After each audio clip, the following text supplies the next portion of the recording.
సాగర్ అవుతుంది, కొండపోచమ్మ అవుతుంది, ఇవన్నీ ఇవి ఎట్లా జరగదు. కాబట్టి దయచేసి మాకు కూడా కుర్చేసుకొని కడతాన ప్రాజెక్టు, కేసీఆర్ గారి ప్రాజెక్టు పూర్తి కాలేదని చెప్పడం కొరకు దయచేసి ఈ సందర్భంగా మీ దృష్టికి తెచ్చిన అధ్యక్ష నమస్కారం. వాళ్ళు కూర్చోమంటే కూర్చొని భయపడేవాడు కాదు అధ్యక్ష, నీ ఆదేశాన్ని పాటిస్తాం, తప్పకుండా సభా మర్యాద కాపాడుతాం. కూర్చోండి మీరు.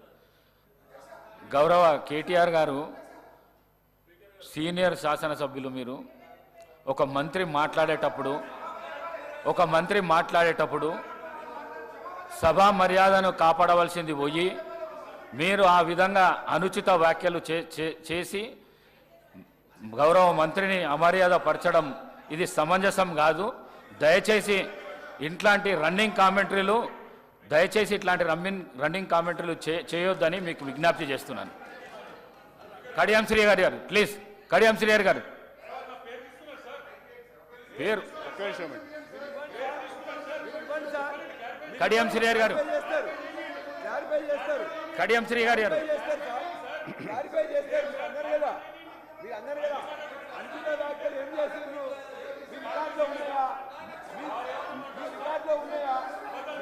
కడియం శ్రీహరి గారు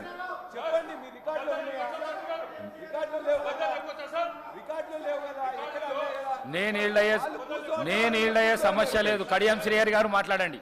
గౌరవ సభ్యులు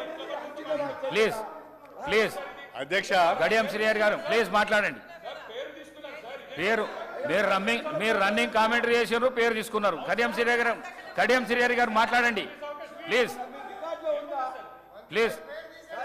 ఇస్తా శ్రీహరి గారు మాట్లాడడానికి ఇస్తా.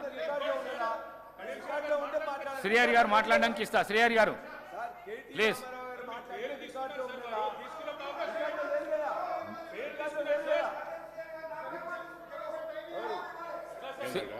కడియం శ్రీహరి గారు ప్లీజ్, మీకు ఇస్తాను వారు మాట్లాడిన తర్వాత.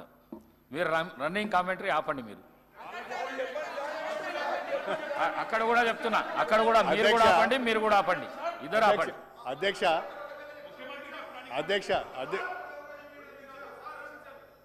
అధ్యక్ష, గౌరవ మంత్రివర్యులు నేను మాట్లాడిన దానిపైన ఏదైనా ఇంటర్ఫియర్ అయ్యి వివరణ ఇవ్వాలంటే ఇవ్వచ్చు అధ్యక్ష, మీ అనుమతితోని. కానీ వాళ్ళు ఆ అడ్వాంటేజ్ని తీసుకొని ఉపన్యాసాలే ఇస్తే ఎట్లా అధ్యక్ష? దాన్ని మీరు కంట్రోల్ చేయాలి కదా. మేము అరుస్తున్నాము, వాళ్ళు అరుస్తున్నాము అని దానికంటే ముందు మంత్రులు కూడా సమయం పాటించాలి కదా అధ్యక్ష. ఏం మాట్లాడదలుచుకున్నారు, వివరణ ఏం చెప్పదలుచుకున్నారో చెప్పాలి కదా అధ్యక్ష. అట్లా కాకుండా ఉపన్యాసాలు ఇస్తే ఎట్లా అధ్యక్ష? That's not good. అది సాంప్రదాయం కూడా కాదు అధ్యక్ష.